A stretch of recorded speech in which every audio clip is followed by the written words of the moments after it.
हे दोस्तों, 2015 में world health organisation ने एक स्टडी करी थी जिससे ये बात सामने आई कि इंडिया के हर 5 में से एक इंसान अपनी लाइफ में डिप्रेशन का शिकार हो सकता है, जो नंबर्स में अराउंड 200 मिलियन लोग होते हैं। एक और सिमिलर स्टडी से पता चला है कि 7.5% लोग आज इंडिया में डिप्रेशन, एंजाइटी जैसी छोटी बड़ी मेंटल प्रॉब्लम से डील कर रहे हैं। और बात बस इंडिया की ही नहीं है, बल्कि पूरी दुनिया में आज दिमाग से रिलेटेड प्रॉब्लम्स बढ़ती ही जा रही है तेजी से, जितना पहले कभी नहीं हुई। रीजन कई है, बट एक बड़ा रीजन जो ऑथर बताते हैं इस बुक में काफी स्ट्रॉन्ग वर्ड्स का यूज करते हुए, वो है because people give a lot of to anything and everything. मतलब लोगों को आज हर चीज से तकलीफ है, प्रॉब्लम है, हर चीज की फिक्र है। सीरियसली कोई एक सेलिब्रिटी कुछ बोल दे मजाक में तो लोग पागल हो जाते हैं कि ऐसा कैसे बोल दिया उसने, ऐसा कैसे कर दिया उसने, एक्सेट्रा एक्सेट्रा। वहीं दूसरी तरफ आज ऐसा टाइम आ गया है कि एक बच्चा जब बोर होके या बुरा फील करते हुए इंस्टाग्राम या कोई सोशल मीडिया साइट खोलता है तो वो देखता है ये सारे खुश, सक्सेसफुल, फिट लोगों को जो लाइफ में बहुत अच्छा कर रहे हैं, जो उससे ज्यादा स्मार्ट है, उससे ज्यादा अमीर है, जो उससे ज्यादा अच्छी बॉडी रखने वाले हैं, जिसको देख के फिर उसे खराब फील होने लगता है अपने ऊपर, अपनी लाइफ के ऊपर, जो उसे जाने अनजाने में कई बार नेगेटिव कर देती है। और फिर यही नेगेटिविटी कई दूसरे रीजन के साथ मिलके उसकी लाइफ में डिप्रेशन, एंजाइटी और कई बुरी चीजें लाने लगती है। एग्जाम्पल, अभी रिसेंटली मैंने एक वीडियो देखा जिसमें वो बता रहे थे कि कैसे आजकल यंग लोगों में स्टीरॉइड्स लेने की पॉपुलेशन बढ़ती ही जा रही है। बिकॉज आज जब ज्यादातर लोग अपना सोशल मीडिया खोलते हैं, मूवीज देखते हैं, तो उन्हें इतने अनरियलिस्टिक बॉडी रखने वाले लोग दिखते हैं जिनमें से कई स्टीरॉइड लेके ऐसी बॉडी बनाए होते हैं, और फिर वही सेम बॉडी बनाने के चक्कर में वो खुद भी स्टीरॉइड्स लेने लगते हैं।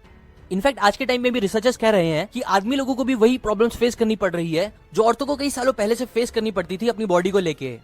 सिमिलरली ज्यादातर लोग आज दूसरों को देख देख के उनके साथ अपनी लाइफ को इतना कंपेयर करने लगते हैं कि फिर उनकी लाइफ में हैप्पीनेस कम होने लगती है, और यही एक खतरे की बात है। इसलिए ऑथर ने इस बुक में बार बार कहा है कि we should not give so much.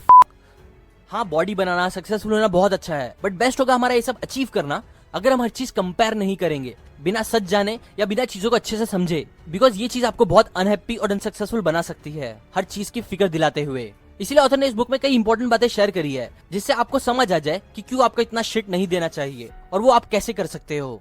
So let's begin. Theory of backward. ये थियरी बोलती है कि लाइफ में ज्यादातर चीज आपके साथ उल्टी होगी। एग्जाम्पल, जितना ज्यादा आप खुश रहने का ट्राई करोगे उतना आप ये सोचोगे कि आप सैड हो, और उतना ही आप सैड हो जाओगे। जितना आप अपनी बॉडी को पेन दोगे, प्रेशर दोगे एक्सरसाइज करके, उतना आपकी बॉडी स्ट्रांग होगी। जितना आप कॉन्फिडेंट रहने का सोचोगे उतना आप नर्वस हो जाओगे बात करते हुए। ऐसे ही जितना आप अपने डर, इनसिक्योरिटीज के बारे में ओपन रहोगे उतना आप कॉन्फिडेंट बनोगे। जितना डिफिकल्ट आप सच बोलोगे उतना लोग आप पे ट्रस्ट करेंगे। जितना आप फेलियर्स के बारे में नहीं सोचोगे उतना आप सक्सेसफुल बनोगे। ज्यादातर सक्सेसफुल लोगों को आप देखोगे तो वो पैसों के बारे में इतना नहीं सोचते, बस प्रोडक्ट के बारे में सोचते हैं, इसीलिए वो ज्यादा पैसे कमा पाते हैं। सो इन शॉर्ट, ऑथर बोलते हैं कि भाड़ में गई दुनिया, सब चीज के बारे में इतना ज्यादा सोचना बंद करो और बस एक्शंस लो, काम करो। क्योंकि वो लोग लाइफ में ज्यादा आगे बढ़ते हैं, खुश रहते हैं, जो हर चीज के बारे में ज्यादा नहीं सोचते। एग्जाम्पल, हर इंसान की लाइफ में 3 स्टेज होते हैं। एक बचपन, जहां हम ज्यादातर टाइम खुश रहते हैं बिकॉज तब हम ज्यादा सोचते नहीं चीजों के बारे में। फिर आता है टीनेज टाइम, जब हम दुनिया भर के बारे में सोचते हैं कि उसने क्या बोला, क्यों बोला मेरे बारे में ऐसा, क्या पहनूं क्या नहीं पहनूं, एक्सेट्रा एक्सेट्रा। तब हम हर चीज की बहुत फिक्र करते हैं, इसलिए तब बच्चे सबसे मुश्किल भी हो जाते हैं हैंडल करना। फिर आती है मैच्योरिटी, तब हम अगेन लेस केयर करने लगते हैं दुनिया की, and we don't give a because हमें पता चलता है कि हम कुछ भी कर ले, लोग कुछ ना कुछ तो बोलेंगे ही, लेकिन सच में इट डजंट मैटर। इसलिए इतनी फिक्र मत करो, और जो बस जरूरी है वो करो बिना नेगेटिविटी की फिक्र करे। Power of purpose. इमेजिन करो आप एक शॉप में गए हो जहां आप देखते हो कि एक 80 साल की बुढ़ी औरत 30 रुपए के कूपन के लिए बहुत लड़ रही है दुकान वाले से, क्योंकि दुकान वाला उसको 30 रुपए ऑफ नहीं दे रहा। अब आप शायद सोच सकते हो कि अरे ये औरत बस 30 रुपए के लिए इतना क्यों लड़ रही है। वेल, वो लड़ रही है बिकॉज उसके पास और कुछ करने को नहीं है। उसके बच्चे खराब है जो उससे कभी मिलने नहीं आते, उसके पेट में हमेशा दर्द रहता है, उसके पास लाइफ बिताने के लिए इतने पैसे नहीं है, इसलिए उसने बड़ी मेहनत से उस कूपन को फाड़ा और 30 रुपए बचाने के लिए उस दुकान में गई।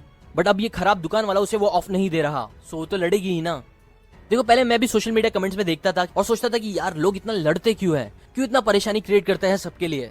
वेल, आंसर यही है, बिकॉज उनके पास और कुछ खास करने को है नहीं लाइफ में। आपको बिल गेट्स जैसे लोग कभी कमेंट्स में लड़ते हुए नहीं मिलेंगे।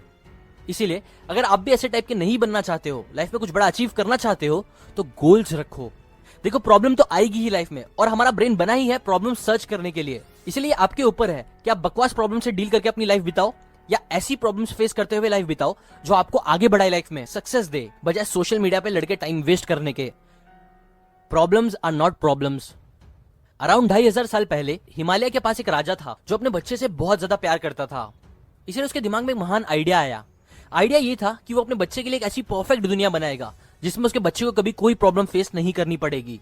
इसीलिए फिर उसने अपने महल के आसपास बड़ी दीवारें बना दी ताकि बाहर की कोई भी प्रॉब्लम उसे ना दिखे। और फिर वो अपने बच्चे की हर एक विश को पूरी करता था, महल के अंदर हर वो चीज पूरी करता था जो वो चाहता था। अब ऐसे ही प्लान के अकॉर्डिंग वो बच्चा इग्नोरेंट बड़ा हुआ, बिना लाइफ की प्रॉब्लम्स को फेस करे। बट इससे प्रॉब्लम ये आई कि वो बच्चा कभी खुश नहीं रहता था। उसे सब कुछ होने के बाद भी कुछ अच्छा नहीं लगता था और वो काफी खाली फील करता था अंदर से। सो इसीलिए एक दिन वो दीवार को पार करके चला गया छुप के। फिर जब उसने बाहर की दुनिया देखी तो वो मेंटली बहुत परेशान हो गया, लोगों की इतनी प्रॉब्लम से भरी लाइफ देखकर। उसने तब भूखापन, बीमारियां, लड़ाइयां और ऐसे ही कई परेशानियों से भरी लाइफ देखी दूसरों की, और ये सब देख के वो बहुत सैड हो गया और वो अपने पिता को सारी चीजों के लिए ब्लेम करने लगा। वो सोचने लगा कि उसके राजा पिता की वजह से ही आज उसकी लाइफ इतनी अधूरी और मीनिंगलेस है, और अगर उसकी लाइफ में परेशानी होती तो वो भी खुश रह पाता। सो अब क्योंकि वो भी अपने डैड जैसा ही था, इसलिए फिर उसको भी एक आइडिया आया। आइडिया ये था कि वो सब कुछ छोड़ के भाग जाएगा, अपनी महल, शौहरत सब कुछ छोड़ के, क्योंकि उसके हिसाब से प्रॉब्लम ऐसी लग्जरी लाइफ जीने में थी और अगर वो परेशानी से भरी लाइफ में रहेगा तो सब ठीक हो जाएगा। इसीलिए फिर वो भाग के रास्ते पे सोने लगा, भीख मांग के खाना खाता, जानवरों के साथ रहता, बीमारियां सहता और ऐसे ही कई टॉर्चर वो अपने आप को देने लगा कई सालों तक।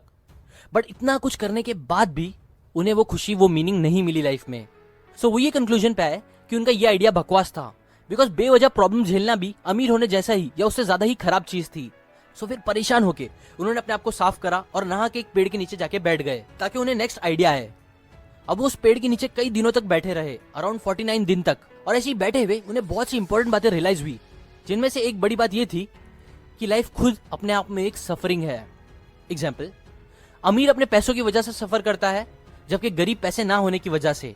जिनकी फैमिली होती है वो अपने फैमिली प्रॉब्लम से परेशान रहते हैं, और जिनकी नहीं होती वो फैमिली ना होने की वजह से। और ऐसी हर जगह आप देखोगे तो सब किसी ना किसी रीजन की वजह से परेशानी रहते हैं। सो इस सब से सीखने वाली बात ये निकलती है कि खुशी या हैप्पीनेस कोई अल्गोरिदम नहीं है, कोई मैथ्स की प्रॉब्लम नहीं है जिसमें अगर आप एक्स फाइंड आउट कर लोगे, कुछ एक्स हासिल कर लोगे जैसे कि पैसे, तो आप खुश रहोगे। नहीं, बल्कि हैप्पीनेस मिलती है जब हम लाइफ बिताते हैं पर्पस के साथ। प्रॉब्लम्स का होना अच्छा है और प्रॉब्लम्स रहेगी लाइफ में, चाहे आप कोई भी स्टेज पे हो लाइफ के, बट हमें उन प्रॉब्लम्स के साथ लाइफ हैप्पीनेस के साथ बितानी चाहिए, एक पर्पस, गोल को पूरा करते हुए। और ये बात जो मैं आपको सिखा रहा हूँ वो हर रिलीजन हमें सिखाता है, इंक्लूडिंग बुद्धिज्म। अभी जो स्टोरी मैंने आपको बताई उसमें वो परेशान इंसान जो थे उन्हें ही आज हम बुद्धा के नाम से जानते हैं, जिनकी टीचिंग आज करोड़ों लोग फॉलो करते हैं। और ये बात बस रिलीजन ही नहीं बल्कि बायोलॉजी और साइंस भी हमें सिखाती है। एग्जाम्पल, जब मैं छोटा था तब कभी अगर मुझे चोट लग जाती या मैं जल जाता तो ये सोचता कि यार ये दर्द होता ही क्यों है, काश दर्द जैसी चीज ही ना होती। और तब मेरे लिए काफी लॉजिकल बात थी। बट अभी मैं समझता हूँ कि अगर जलने और लगने में हमें पेन ना हो तो ये चीज अच्छी होने के बजाय हमें और प्रॉब्लम दे सकती है। बिकॉज अगर गलती से हम कोई गर्म चीज पे हाथ रख दे और हमें पेन ही ना हो तो हम उस पे हाथ रखे ही रहेंगे, जिससे हम सीवियरली अपनी पूरी स्किन को जला सकते हैं, जो फिर शायद पूरी लाइफ टाइम सही ना हो। सिमिलरली जब भी हमें पेन होता है तो हमारी बॉडी हमें ये सिग्नल दे रही होती है कि प्रॉब्लम है और हमें कुछ सही करना होगा ताकि वो प्रॉब्लम बड़ी ना हो जाए। ऐसे ही कई लोग सोचते हैं कि यार प्यार में इतनी तकलीफ क्यों होती है। यहाँ भी रीजन यही है, बिकॉज अगर हमें साइकोलॉजिकल पेन नहीं होगा खराब रिलेशनशिप्स में तो हम फिर आगे भी वही सेम गलती करेंगे जो और बड़ी प्रॉब्लम क्रिएट कर सकती है। इसीलिए ही हमें ऐसे इमोशनल पेन होते हैं कई बार। हेंस बायोलॉजी और साइंस भी ये बताती है कि पेन प्रॉब्लम्स एक्चुअल में अच्छे होते हैं, शॉर्ट टर्म के लिए नहीं तो एटलीस्ट लॉन्ग टर्म में वो हमारा अच्छा ही करते हैं। इसलिए आप अपनी प्रॉब्लम्स के होने को प्रॉब्लम मत समझो और ये मत सोचो कि आपकी लाइफ ऐसी होनी चाहिए जहां प्रॉब्लम्स हो ही ना, क्योंकि ये ना तो पॉसिबल है और ना ही ये अच्छा है आपके लिए। बल्कि बेस्ट है अगर हम वर्थवाइल प्रॉब्लम से लड़ते हुए लाइफ बिताए, खुश रहते हुए। ये बातें मैंने आपको the subtle art of not giving a fuck इस बुक से बताई है। स्टार्टिंग में मुझे लगा कि ये बुक काफी बकवास सिखा रही है, बट आगे के चैप्टर्स क्लियर करते हैं कई बात जो सच काफी अच्छी है। इसलिए अगर आप कोई प्रॉब्लम फेस कर रहे हो, परेशानी, टेंशन में हो तो आप ये बुक जरूर पढ़ो। मैंने लिंक डिस्क्रिप्शन में दी है। शेयर करें इस वीडियो को व्हाट्सएप पे उनके साथ जो ज्यादा परेशान होते हैं हर बात को लेके या बहुत ज्यादा गुस्सा हो जाते हैं किसी भी बात को लेके। लाइक करें अगर आपको ये बातें अच्छी लगी, कमेंट करके बताएं आपके क्या गोल्स है लाइफ में। सब्सक्राइब करके बेल आइकन दबाएं ताकि जब भी मैं फ्री बुक समरीज डालूं, मेंटर की नॉलेज डालूं तो वो आपको मिल जाए, जो मैं यूजुअली हर संडे को डालता हूं। और अगर आपको कोई 2 फ्री ऑडियो बुक चाहिए तो वो आप seekn.org/audible से जाके ले सकते हो। ऑडिबल एक अमेज़न कंपनी है जो 1 महीने का फ्री ट्रायल देती है और उसके बाद वो आपको चार्ज करती है। Now finally, thanks for watching.